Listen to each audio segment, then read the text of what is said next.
Hey guys, Green Guy with Green Guy Finance coming at you with another video here. If you like the videos and you followed the tweets, follow me as a trader.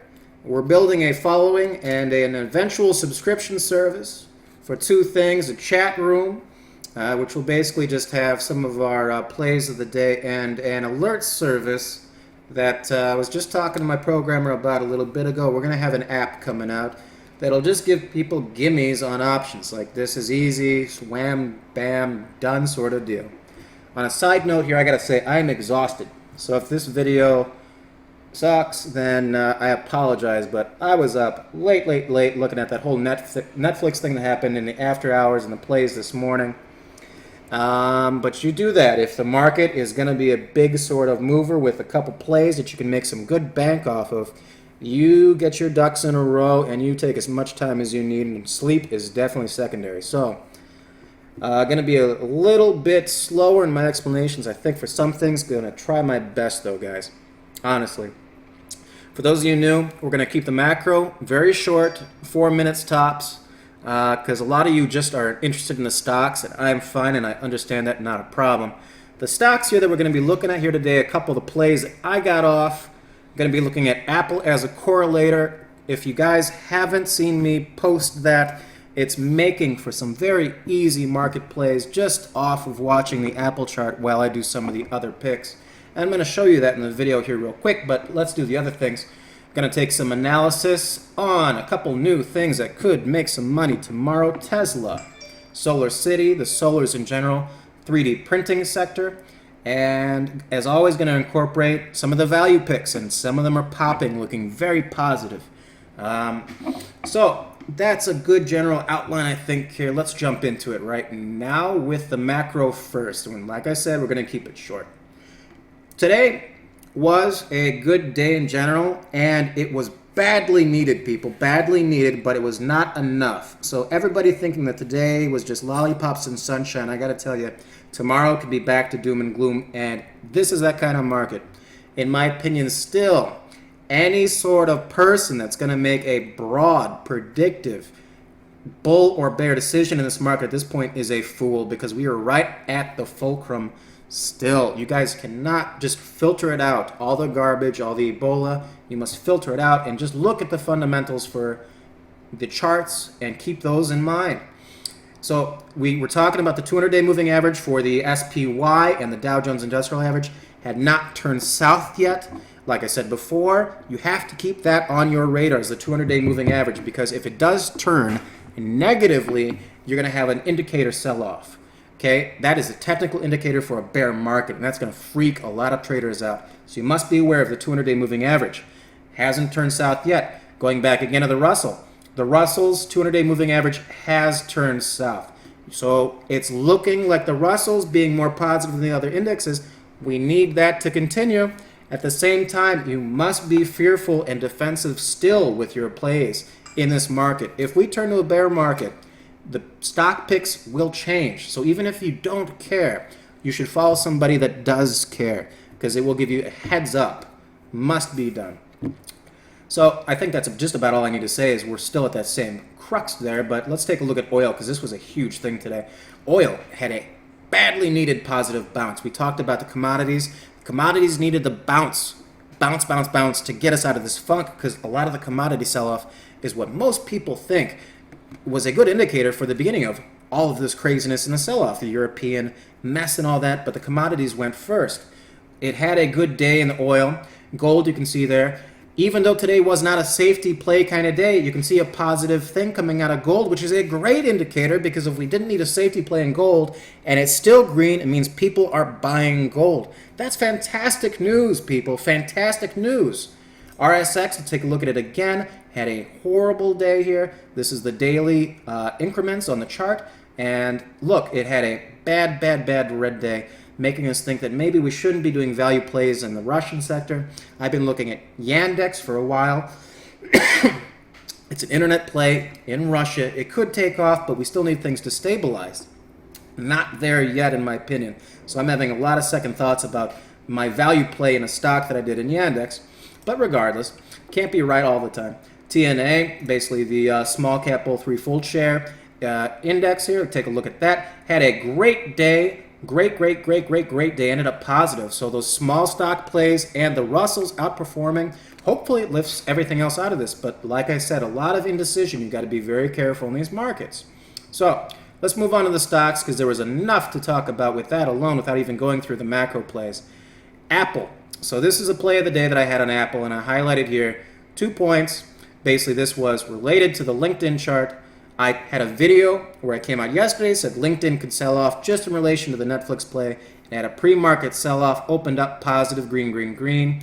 And then we got this sort of topping pattern that you see right here. So I bought my put. This was my entry. Apple was not an indicator for an entry. As you can see, Apple had bottomed. But I've been using Apple for a market indicator. The white line that you see on the top is basically the SPY 500. It's a comparison. And the price action is done in Apple. You can see that Apple and the SPY 500 are correlating very well. If you really look close, you can see that Apple is actually leading ahead at the major swings of the indexes, which is why I use it. It's like stealing. It's like taking money. You could scalp the SPY all day off that thing.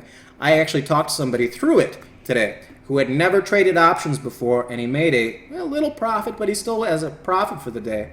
It's an easy indicator for exits. So when LinkedIn went down and started selling off, and then you got this little bottoming pattern here, I took a look at Apple and said, well, Apple's starting to boom. I think if LinkedIn has any buying in it at this point, it's going to be because the indexes are turning green and positive, and that would give people the go-ahead to buy. So that's what I was thinking is if fear's off the table, you're going to see LinkedIn go higher. That's exactly how I made my play on LinkedIn. I can't remember right now. It was a 30% to 40% play, something like that. Made a good amount of money.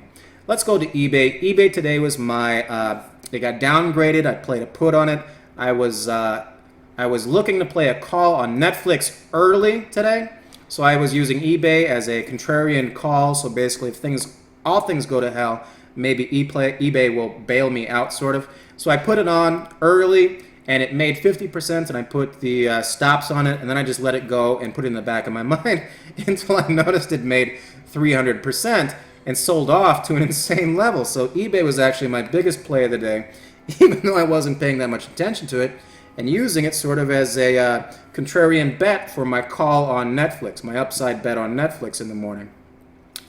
Sometimes you just get lucky, people. Netflix here, take a quick look at that. Had a huge sell-off, as you guys now well know. After hours, I was all over that, and like I said, I didn't sleep because I was analyzing this all night. There was a 6% short on Netflix. It had 60 million shares float, roughly. So do the math. It had to have some short covering at least, which was the thesis of my buying in the morning, and that was as easy as it got. So basically, Netflix made me a good amount of money today in the morning just off having a contrarian bet. And look at that. It did have a little bit of bounce, and it stayed up, and it went up and up and up and up and up. And I sold out. It was a double that went solidly. Very easy.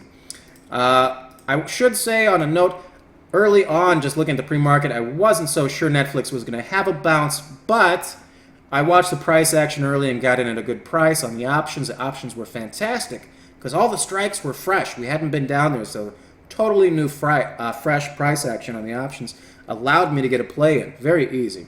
Let's go to some of the other things on the day here. Of note should be Priceline on your people's watch lists because it appears to have had a very nice bottoming pattern here. Now this is the daily increments on this going back 6 months. And if you take a look at this here, we've had 3 days of positivity in Priceline here. I think we found that solid bottom in Priceline. Bounced off the trend line, didn't break below it. I think we have something that can be a genuine play looking forward here. Priceline is no longer the stock that's just dying every single day. It used to be if you took a put out on Priceline, you could damn well guarantee yourself profits by the end of the day. This is looking like we could have the beginning of a bounce to something. So keep it on your radars. Absolutely keep it on your radars. Here, this is Priceline. The blue line is Orbitz Worldwide. The yellow line is Expedia. And the white line is Zillow. And we're looking back here. The farthest back here is May on your charts. We're looking at May, that nice push-up that we had throughout the year, and then going back, because May was basically a nadir of the price activity on a lot of the momentum stocks. So it's a good way to look back at where we were and where we are now.